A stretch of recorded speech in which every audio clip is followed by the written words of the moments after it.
Hi, ഇന്ന് നമ്മൾ എക്സലിൽ stock item എങ്ങനെ ക്രിയേറ്റ് ചെയ്യാം, സ്റ്റോക്ക് ഇന്ന്, സ്റ്റോക്ക് ഔട്ട്, സ്റ്റോക്ക് ബാലൻസ്, അത് നമുക്ക് എങ്ങനെ ചെയ്യാമെന്നുള്ളത് നോക്കാം. നമ്മൾ ഈ വിൻഡോ നോക്കുക. ഞാനിവിടെ എൻ്റെ സിസ്റ്റത്തിൽ സ്റ്റോക്ക് ഇന്നുണ്ട്, സ്റ്റോക്ക് ഔട്ട് ഉണ്ട്, സ്റ്റോക്ക് ബാലൻസ്. എൻ്റെ സ്റ്റോക്ക് നെയിം, എനിക്ക് ഇപ്പം റിയൽ സ്റ്റോക്ക് ഉള്ള പ്രൊഡക്റ്റിൻ്റെ പേര് ഇവിടെ ഞാൻ കൊടുത്തിട്ടുണ്ട്. ഇവിടെ ഞാൻ സ്റ്റോക്ക് ഇന്ന് ഞാനിവിടെ ഡാറ്റ വാലിഡേഷൻ ചെയ്തതാണ്. ഡാറ്റ വാലിഡേഷൻ എങ്ങനെ ചെയ്യാം? ഇത് സെലക്ട് ചെയ്തതിന് ശേഷം ഡാറ്റയിൽ പോയിട്ട് ഡാറ്റ വാലിഡേഷനിൽ ലിസ്റ്റ് കൊടുത്തു. അഡ്രസ്സ് എന്ത് കൊടുത്തു? ഡാറ്റ മൊത്തം സെലക്ട് ചെയ്തു.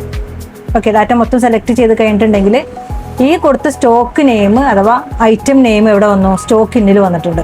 അപ്പോൾ നമുക്ക് എന്ത് ചെയ്താൽ മതി? ആവശ്യത്തിനനുസരിച്ച് നമുക്ക് ഏത് പ്രൊഡക്റ്റ് ആണോ ഇപ്പോൾ സ്റ്റോക്ക് ആയത്, അപ്പോൾ നമുക്ക് അത് കൊടുക്കുക. എത്ര എണ്ണം സ്റ്റോക്ക് ഇന്നായി? 10 എണ്ണം സ്റ്റോക്കിനായി. ഓക്കെ, ഡേറ്റ് ഞാൻ കൊടുത്തിട്ടില്ല, ഡേറ്റ് ഇട്ട് കൊടുത്തു.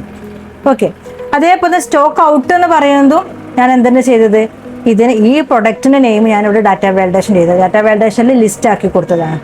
ഔട്ട് എത്ര എണ്ണം പോയി? ടെലിവിഷൻ എനിക്ക് 4 എണ്ണം പോയിട്ടുണ്ട്. ടെലിവിഷൻ എത്ര ഇവിടെ ഉണ്ട്? 20 എണ്ണം ഉണ്ട്. 20 എണ്ണത്തിൽ 4 എണ്ണം പോയിട്ടുണ്ട്. എത്ര ഉണ്ടാവും? 16 ഉണ്ടാവും. അതെങ്ങനെ നമുക്ക് കാണാം? അപ്പോൾ നമുക്ക് ബാലൻസ് കാണാൻ വേണ്ടിയിട്ട്, അഥവാ സ്റ്റോക്ക് ഇന്ന് സ്റ്റോക്ക് ഔട്ട് മൈനസ് ചെയ്യുന്ന സമയത്ത് ബാലൻസ് ഇവിടെ ഈസി ആയിട്ട് നമുക്ക് കാണാൻ പറ്റും. ഏതാ ഫോർമുല? ഈക്വൽ ടു സമ്മിഫ് ഉപയോഗിച്ചു. സമ്മിഫ് ഉപയോഗിച്ചതിന് ശേഷം നമുക്ക് എന്ത്? റേഞ്ച് ആണ്. റേഞ്ച് എന്ന് പറയുമ്പോൾ സ്റ്റോക്ക് ഇന്നാണ്. സ്റ്റോക്ക് ഇന്നിന്റെ റേഞ്ച് സെലക്ട് ചെയ്തു, F4 പ്രസ് ചെയ്തു, കോമ. ക്രൈറ്റീരിയ എന്ന് പറയുന്നത് നമുക്ക് ടെലിവിഷന്റെ ബാലൻസ് ആണ് കാണാനുള്ളത്. ഞാൻ ടെലിവിഷന്റെ ബാലൻസ് അഥവാ അത് ആ അഡ്രസ് സെലക്ട് ചെയ്തു, H4, then comma.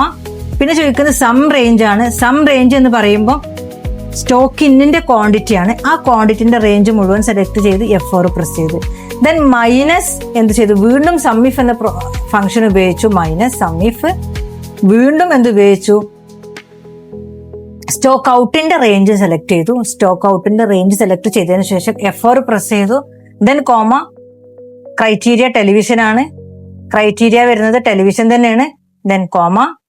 Some range എന്ന് പറയുന്നത് ഔട്ടായ ക്വാണ്ടിറ്റി അഥവാ ഔട്ട് ക്വാണ്ടിറ്റിന്റെ റേഞ്ച് F4 പ്രസ് ചെയ്യുന്നത് ലോക്ക് നമുക്ക് ആബ്സലൂട്ട് ആക്കാൻ വേണ്ടിയിട്ട്.